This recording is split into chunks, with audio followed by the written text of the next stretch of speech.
Okay, Assalamu alaikum. So today we would be doing an 8 marker question on the topic deflation. ठीक है, तो let's start without any delay. So question is question number 1, part A. Explain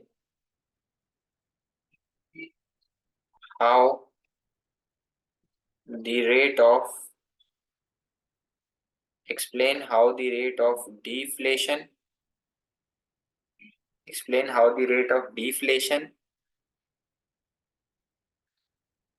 Explain how the rate of deflation is measured.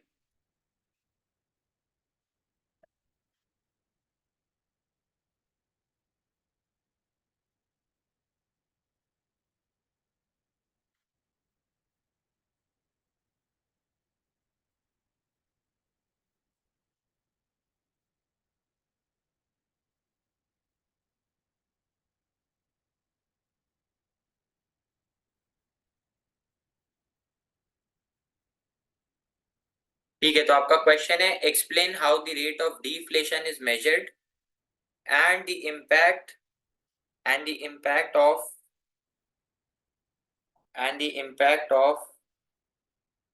a period of deflation on an economy. ठीक है, सो ये आपका आज का question है जो हम लोग अटेम्प्ट करेंगे इंशाल्लाह. सो द क्वेश्चन इज, क्या क्वेश्चन है भाई? क्वेश्चन है कि explain how the rate of deflation is measured. Deflation को कैसे मेजर करा जाता है और डिफ्लेशन का हमें इम्पैक्ट बताना है कि क्या इम्पैक्ट होगा इसका इकोनॉमी के ऊपर. ठीक है, तो जरा अगर मैं आपसे ये पूछ लूं कि 8 मार्कर के क्वेश्चन के अंदर नॉलेज के कितने मार्क्स होंगे, तो आप बोलेंगे सर नॉलेज के होंगे 3 मार्क्स. अगर मैं आपसे पूछूं कि सर 8 मार्कर क्वेश्चन के अंदर एनालिसिस के कितने मार्क्स हैं, तो आप बोलेंगे सर एनालिसिस के भी 3 मार्क्स हैं. अगर मैं आपसे पूछता हूं कि 8 मार्कर क्वेश्चन के अंदर इवैल्यूएशन के कितने मार्क्स हैं, तो आप बोलेंगे इवैल्यूएशन के होते हैं 2 मार्क्स. तो सर एक 8 मार्कर क्वेश्चन के अंदर there are 3 marks for knowledge, there are 3 marks for analysis and there are 2 marks for evaluation. Okay, got it. Now just giving you 2 minutes, आप इस क्वेश्चन को देखें और आप सोच के मुझे बताएं कि नॉलेज के मार्क्स अगर मुझे लेने हैं तो मैं क्या क्या ऐसी चीजें लिख सकता हूं कि मुझे नॉलेज के मार्क्स मिल जाएं. जरा जल्दी से बताइएगा प्लीज. ऐसे कौन कौन सी चीजें हैं जिसका मैं लिख सकता हूं कि मुझे नॉलेज के मार्क्स मिल जाएं. तो मैं एक बार आपके सामने सवाल पढ़ता हूं. Explain how the rate of deflation is measured. Explain how the rate of deflation is measured. सवाल कह रहा है कि डिफ्लेशन को कैसे मेजर कर सकते हैं. तो भाई डिफ्लेशन को मेजर करने का जो तरीका है वो होता है रिटेल प्राइस इंडेक्स. वो क्या होता है? Retail price index. देखो भाई ये सवाल इसलिए कराया जा रहा है क्योंकि देखो इसमें एक नई चीज पूछ ली, रिटेल प्राइस इंडेक्स. और ये पूछ रहा है कि डिफ्लेशन का इम्पैक्ट बताओ. ये सवाल पूछ रहा है कि एक तो ये बता दो डिफ्लेशन को कैसे मेजर करा जाता है, और ये सवाल पूछ रहा है डिफ्लेशन का इम्पैक्ट.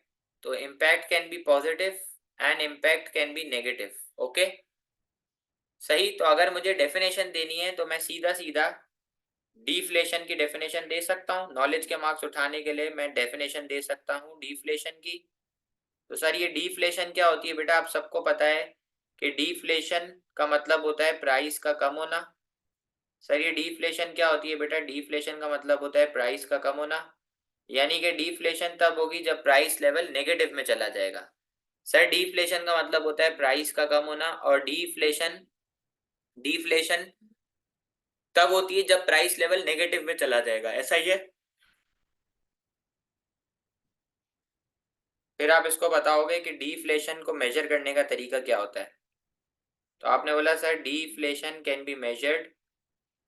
डिफ्लेशन को मेजर करने का क्या तरीका होता है?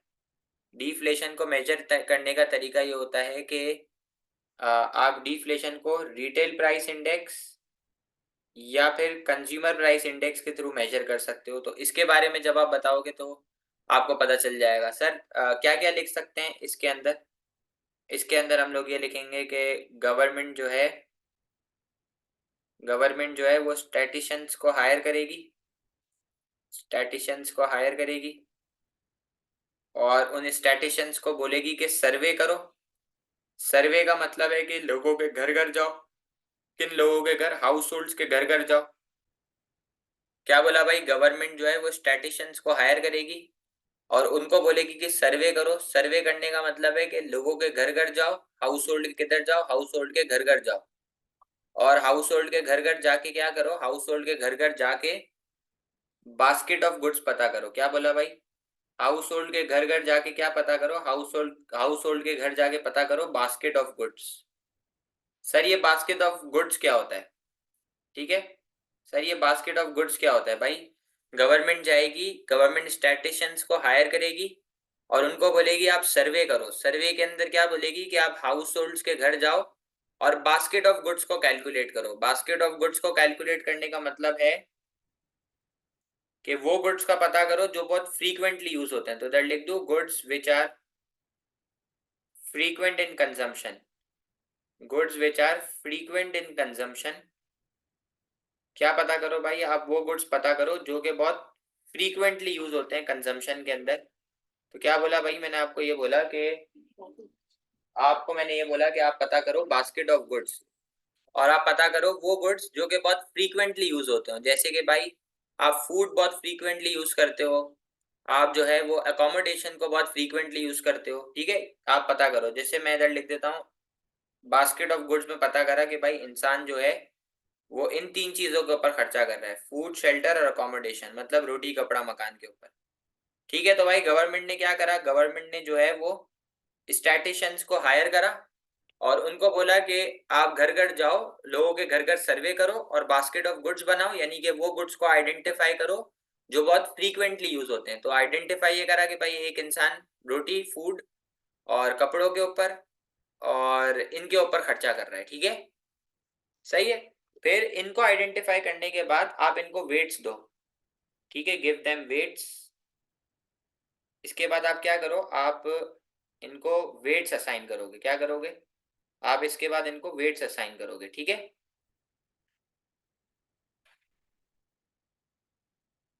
एक मिनट। मैं एक लाइन लिखता हूँ फिर समझाता हूँ। दी हायर दी कंजम्पशन,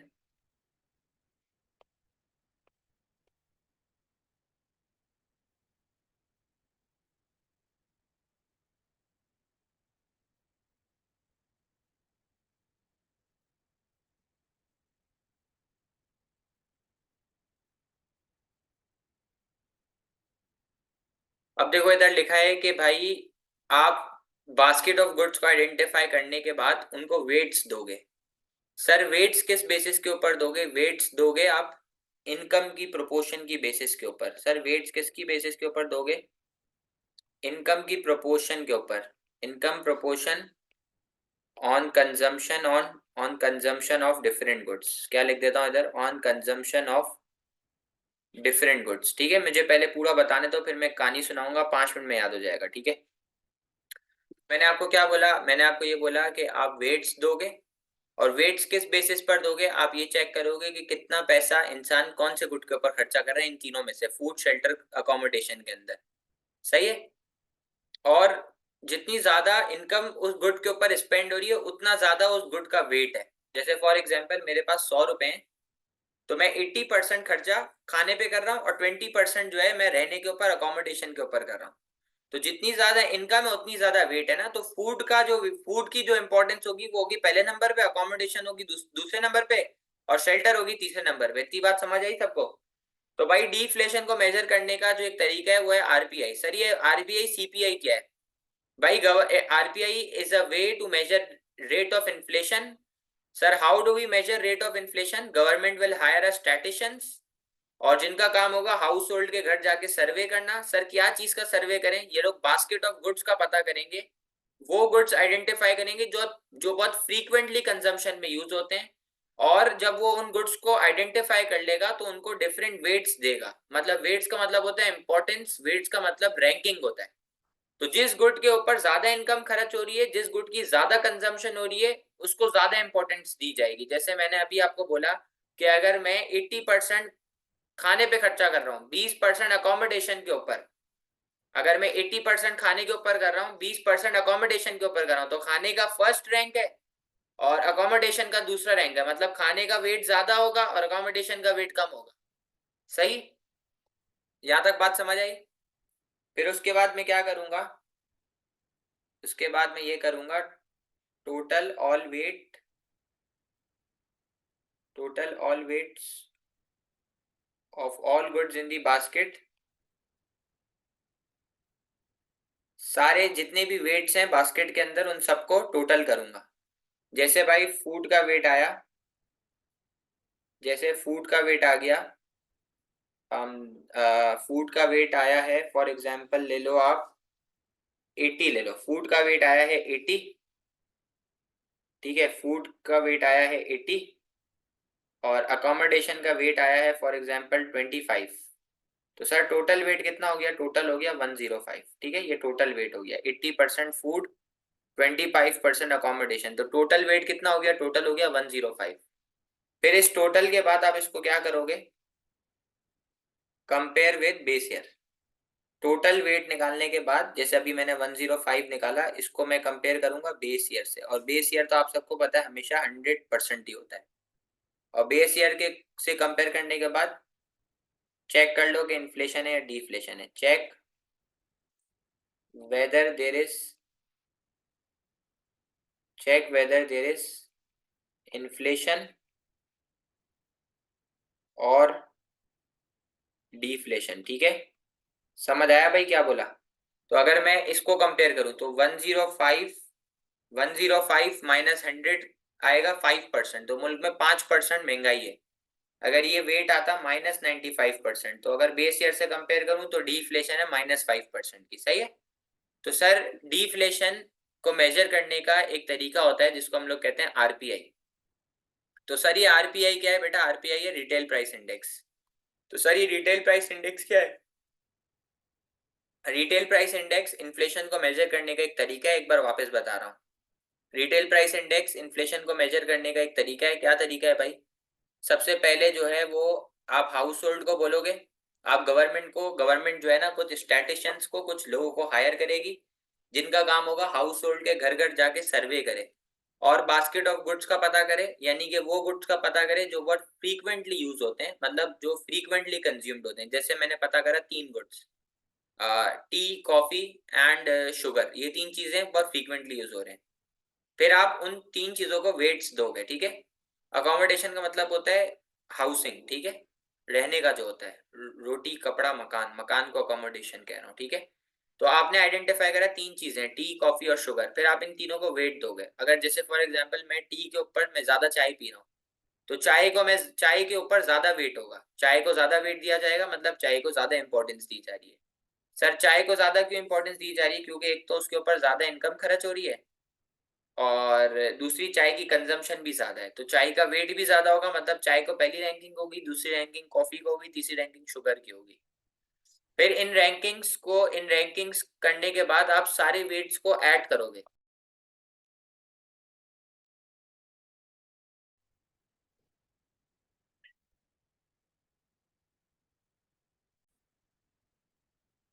फिर मैं आपको ये बता रहा था कि फिर आपके पास 3 चीजें, टी, शुगर और कॉफी।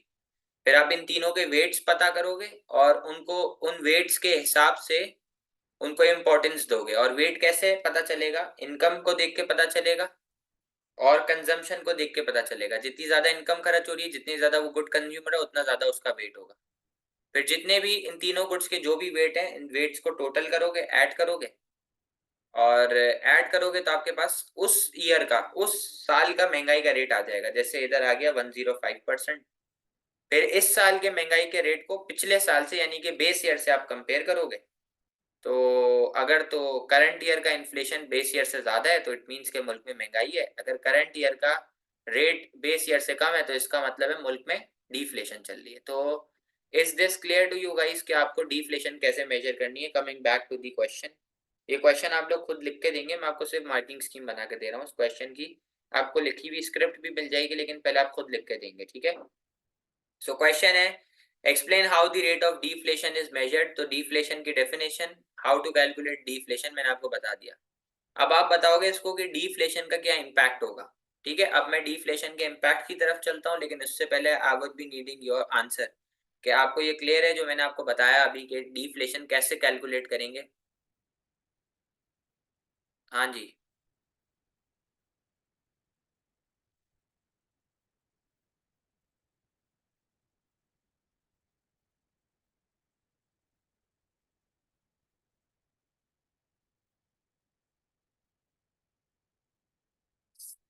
चलो, अब मुझे डीफ्लेशन का इम्पैक्ट बताना है, तो impact can be positive and impact can be negative as well.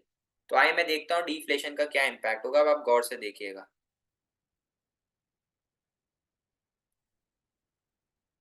RPI और सीपीआई दोनों किसी भी चीज को मेजर करने के लिए यूज हो सकता है, इसमें कोई टेंशन वाली बात नहीं है, they both are the same thing. ठीक है सर, अब मैं आपको इम्पैक्ट करा रहा हूं, तो जरा मुझे बताओ। डीफ्लेशन का मतलब होता है प्राइस का कम होना। सर, डीफ्लेशन का मतलब होता है प्राइस का कम होना, यानी कि डीफ्लेशन तब होगा जब आपका प्राइस लेवल नेगेटिव में चला जाएगा, ऐसा ही है। तो अब मुझे बताओ, जब प्राइस कम होगी, जब प्राइस कम होगी, जब प्राइस कम होगी तो कंजम्पशन भी कम होगी। क्या बोला भाई? जब प्राइस कम होगी तो कंजम्पशन भी कम होगी। और आप सबको पता है कि जब कंजम्पशन कम होगी तो एग्रीगेटेड डिमांड भी कम होगी। जब प्राइस कम होगी तो कंजम्पशन कम होगी, कंजम्पशन कम होगी तो एग्रीगेटेड डिमांड भी कम होगी। जब एग्रीगेटेड डिमांड कम होगी तो प्रोड्यूसर को क्या मिलेगा? प्रोड्यूसर को मिलेगा सिग्नल। तो सर, जब प्रोड्यूसर को सिग्नल मिलेगा तो प्रोड्यूसर प्रोडक्शन को क्या कर देगा? कम कर देगा। और जब प्रोडक्शन कम होगी तो डिमांड फॉर लेबर आदिल कम हो जाएगी। और जब डिमांड फॉर लेबर कम होगी तो अनएम्प्लॉयमेंट बढ़ जाएगी। तो यार, ये डिफ्लेशन का पॉजिटिव इफेक्ट है या नेगेटिव इफेक्ट है? Obviously this is a negative effect. ये नेगेटिव इफेक्ट है, ठीक है। तो देखो, एक तो इफेक्ट मैंने बता दिया, इसको नेगेटिव इफेक्ट क्या बताया भाई? डिफ्लेशन का मतलब है प्राइस का कम होना। जब प्राइस कम होगी तो कंजम्पशन कम होगी, कंजम्पशन कम होगी तो एग्रीगेटेड डिमांड कम होगी, प्रोड्यूसर प्रोडक्शन कम करेगा, डिमांड फॉर लेबर कम होगी, अनएम्प्लॉयमेंट बढ़ जाएगी। बेटा, ये पूछ रहा है डिफ्लेशन का क्या इम्पैक्ट होगा। ठीक है।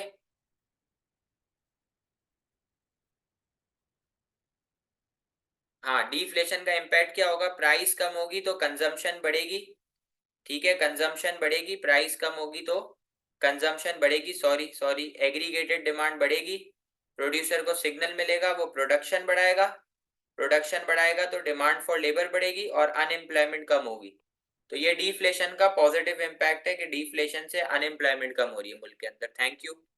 ठीक है, ये बात क्लियर है। अच्छा, अब मुझे बताओ, जब डिफ्लेशन होगी तो जो बाहर वाला गोरा है, जो फॉरेन रेजिडेंट है, मैं ब्रैकेट में लिख भी रहा हूं, जो बाहर वाला गोरा है, जो फॉरेन रेजिडेंट है, उसको एक्सपोर्टेड गुड सस्ता लगेगा, उसको पाकिस्तानी गुड सस्ता लगेगा। अगर मेरे मुल्क में सस्ताई यानी कि डिफ्लेशन आ रही है, तो जो बाहर गोरा यानी कि जो बाहर फॉरेन रेजिडेंट रह रहा है, उसको पाकिस्तानी गुड सस्ता लगेगा। Pakistani good is exported good, क्योंकि मैं यहाँ से बाहर भेज रहा हूँ। तो जब उसको एक्सपोर्टेड गुड सस्ता लगेगा तो एक्सपोर्टेड गुड की क्वांटिटी बढ़ जाएगी और एक्सपोर्टेड गुड का रेवेन्यू बढ़ जाएगा, ऐसा ही है। एक्सपोर्टेड गुड की क्वांटिटी बढ़ेगी, एक्सपोर्टेड गुड का रेवेन्यू बढ़ेगा। और जब मुल्क में पैसा आएगा तो इनफ्लो भी बढ़ जाएंगे, सही है। और सर, क्वांटिटी के बढ़ने का क्या मतलब है? बेटा, क्वांटिटी के बढ़ने का मतलब ये है कि कंजम्पशन बढ़ जाएगी, कंजम्पशन बढ़ेगी तो एग्रीगेटेड डिमांड बढ़ेगी, वही प्रोड्यूसर को सिग्नल मिलेगा, वो प्रोडक्शन बढ़ा देगा।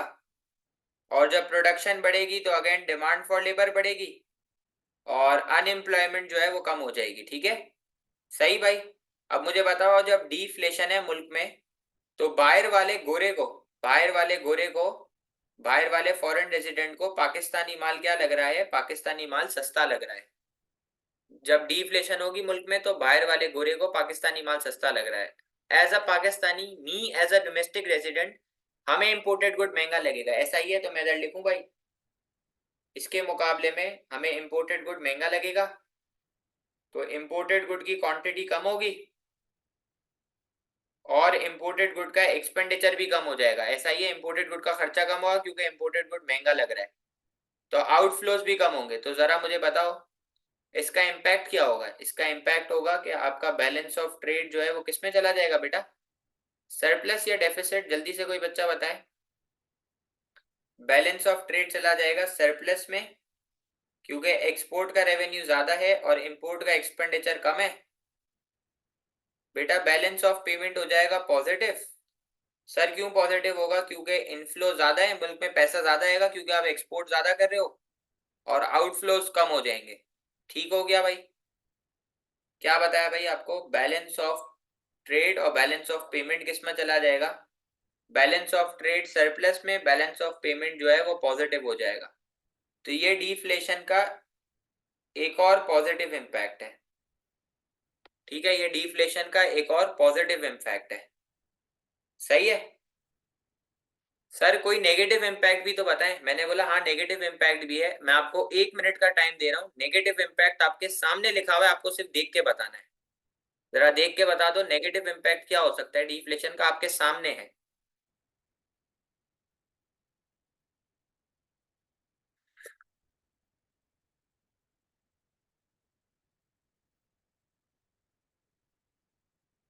डिफ्लेशन का क्या नेगेटिव इम्पैक्ट होगा, आपके सामने लिखा हुआ है, सिर्फ आपको देख के बताना है।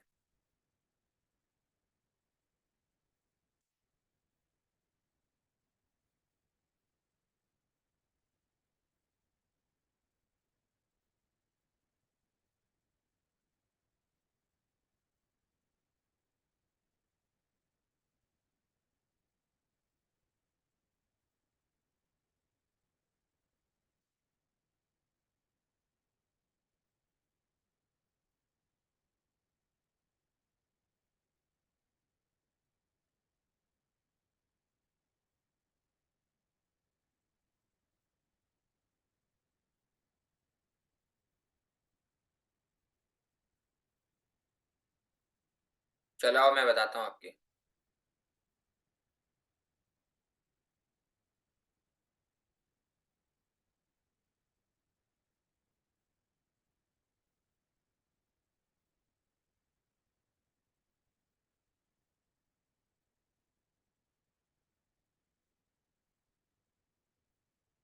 चलो अब मेरी बात सुनो, मैंने आपको एक बात बताई भी थी कि जब एग्रीगेटेड डिमांड बढ़ती है, जब एग्रीगेटेड डिमांड बढ़ती है तो मुल्क में आ जाएगी कौन सी इन्फ्लेशन, हाइपर इन्फ्लेशन। तो एग्रीगेटेड डिमांड के बढ़ने की वजह से जो आती है मुल्क में, उसको कहते हैं डिमांड पुल इन्फ्लेशन। तो समझ आया ऐसा क्या इफेक्ट होगा, डिमांड पुल इन्फ्लेशन आ जाएगी मुल्क में। सर आपको याद है, अब आप ये बात लिखोगे, देखो ये बात का मैं इंतजार कर रहा था कि कोई बच्चा मुझे आके बोलेगा कि सर एग्रीगेटेड डिमांड बढ़ रही है। तो आपको खुद याद आ जाना चाहिए कि एग्रीगेटेड डिमांड बढ़ रही है, तो शॉर्ट रन में जो है वो एक इफेक्ट क्रिएट होगा, उस इफेक्ट का नाम है मल्टीप्लायर इफेक्ट। ठीक है, शॉर्ट रन के अंदर एक इफेक्ट क्रिएट हो रहा है, उस इफेक्ट का नाम है मल्टीप्लायर इफेक्ट। और वो इफेक्ट क्या है कि इनकम, आउटपुट और एम्प्लॉयमेंट तीनों बढ़ता रहेगा। शॉर्ट रन के अंदर मल्टीप्लायर इफेक्ट आएगा, क्या है वो multiplier effect, income, output, employment तीनों बढ़ता रहेगा। और शॉर्ट रन के अंदर एक इन्फ्लेशन आएगी जिसका नाम है माइल्ड इन्फ्लेशन। ठीक है, शॉर्ट रन के अंदर एक इन्फ्लेशन आएगी बेटा जिसका नाम है माइल्ड इन्फ्लेशन, जिसके अंदर प्राइस थोड़े से बढ़ेगी और रियल इनकम जो है वो ज्यादा से बढ़ेगी। इधर लिख दूं भाई, शॉर्ट रन में आएगी माइल्ड इन्फ्लेशन, प्राइस थोड़े से बढ़ेगी, रियल इनकम ज्यादा से बढ़ जाएगी। ऐसा ही है। ठीक है सर, एग्रीगेटेड डिमांड बढ़ती है तो शॉर्ट रन में माइल्ड आ जाएगी। सर लॉन्ग रन में जो इन्फ्लेशन आएगी उसका क्या नाम होगा। बेटा शॉर्ट रन में आ जाएगी माइल्ड इन्फ्लेशन, लॉन्ग रन के अंदर आ जाएगी हाइपर इन्फ्लेशन। ठीक है, शॉर्ट रन में आ जाएगी माइल्ड इन्फ्लेशन, लॉन्ग रन के अंदर आ जाएगी हाइपर इन्फ्लेशन। तो हाइपर इन्फ्लेशन क्या है, प्राइस भी बढ़ेगी और रियल इनकम जो है वो अपनी जगह पर कांस्टेंट हो जाएगी। ठीक है, सही, ओके है।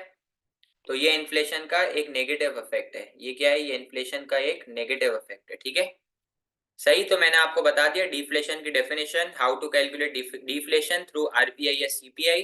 फिर डिफ्लेशन का एक फायदा बताया, अनएम्प्लॉयमेंट कम होगी, balance of trade, balance of payment के ऊपर बताया, और एक नुकसान बता दिया। सर डायग्राम क्या बनेगी बेटा, कोई बच्चा मुझे बताएगा डायग्राम क्या बनेगी। डायग्राम बहुत इजी है, आपके सामने लिखा हुआ है क्या डायग्राम बनेगी। डायग्राम कौन सी बनेगी बेटा, आप लोग सबको पता है। सोचो सोचो सोचो।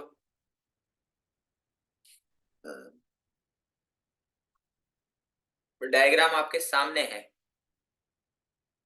ये तो मुझे भी पता है, एग्रीगेटेड डिमांड शिफ्ट होगी, लेकिन किधर, राइट या लेफ्ट।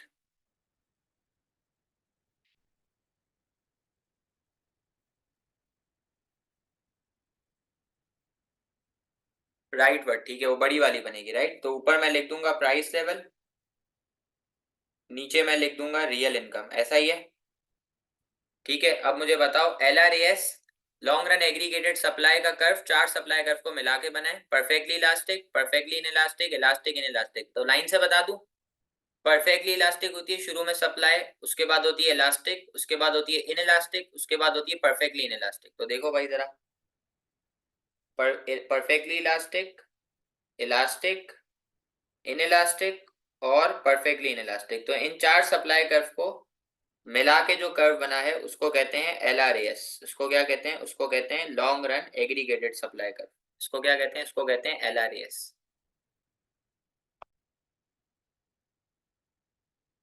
सर LRAS चार सप्लाई कर्व को मिला के बना है। शुरू में सप्लाई होती है परफेक्टली इलास्टिक, इसलिए हॉरिजॉन्टल कर्व। उसके बाद होती है सप्लाई इलास्टिक, इसलिए फ्लैटर कर्व। उसके बाद होती है सप्लाई इनइलास्टिक, इसलिए स्टीप। उसके बाद होती है सप्लाई परफेक्टली इनइलास्टिक, इसलिए वर्टिकल कर्व। ठीक है सर, डिमांड पुल इन्फ्लेशन आती है एग्रीगेटेड डिमांड के बढ़ने से, ऐसा ही है। तो देखो, एक बार बढ़ी, दो बार बढ़ी, तीन बार बढ़ी और चार बार बढ़ी। जहां जहां दोनों मीट होंगे वहां से आ जाएगी प्राइस और वहां से आ जाएगी इनकम। देखो भाई जरा, जहां जहां दोनों मीट हो रहे हैं, जहां जहां इक्विलिब्रियम बन रहा है, वहां से आ गई प्राइस और वहां से आ गई इनकम, और कुछ भी नहीं करा। देखो मैं लेबलिंग कर रहा हूँ। ये हो गया एग्रीगेटेड डिमांड वन, ये हो गया एग्रीगेटेड डिमांड टू, ये हो गया एग्रीगेटेड डिमांड थ्री, ये हो गया एग्रीगेटेड डिमांड फोर, ये हो गया इक्विलिब्रियम E1, ये हो गया E2, ये हो गया E3 और ये हो गया E4। ये हो गई प्राइस P1, ये हो गई प्राइस P2, ये हो गई प्राइस P3, ये हो गई प्राइस P4। ये हो गया इनकम Y1, ये हो गया Y2, ये हो गई Y3 और ये हो गई Y4। ऐसा ही है सर। शुरू में आती है माइल्ड इन्फ्लेशन। माइल्ड इन्फ्लेशन में क्या होता है, प्राइस थोड़े से बढ़ती है, आप देखो, और रियल इनकम ज्यादा से बढ़ती है। फिर इसके बाद आती है कौन सी इन्फ्लेशन, उसके बाद आती है आपकी सप्रेस्ड इन्फ्लेशन। आप देखो प्राइस ज्यादा से बढ़ रही है और आप देख लो इनकम थोड़े से बढ़ रही है। उसके बाद आ रही है मुल्क में कौन सी इन्फ्लेशन, मुल्क में आ रही है हाइपर इन्फ्लेशन। तो सर आपकी ये डायग्राम भी क्रिएट हो जाएगी। सर कंक्लूजन में मैं क्या लिखूं, सबसे जो मेन कहानी है ना वो है कंक्लूजन। देखो, हर बच्चा 3 मार्क नॉलेज के भी ले लेगा, 3 मार्क एनालिसिस के भी ले लेगा, जो फंसेगा ना वो फंसेगा कंक्लूजन के अंदर। हर बच्चा नॉलेज के भी 3 मार्क ले लेगा, एनालिसिस के भी 3 मार्क ले लेगा। जहां बच्चा फंसेगा ना, वो फंसेगा, वो कहाँ फंसेगा, वो फंसेगा कंक्लूजन के अंदर। तो मैं आपको कंक्लूजन बता देता हूँ, आप सीधा सीधा लिख लेना। Deflation will always lead to deflation will always lead to inflation in an economy. So these all macroeconomic positive and negative effects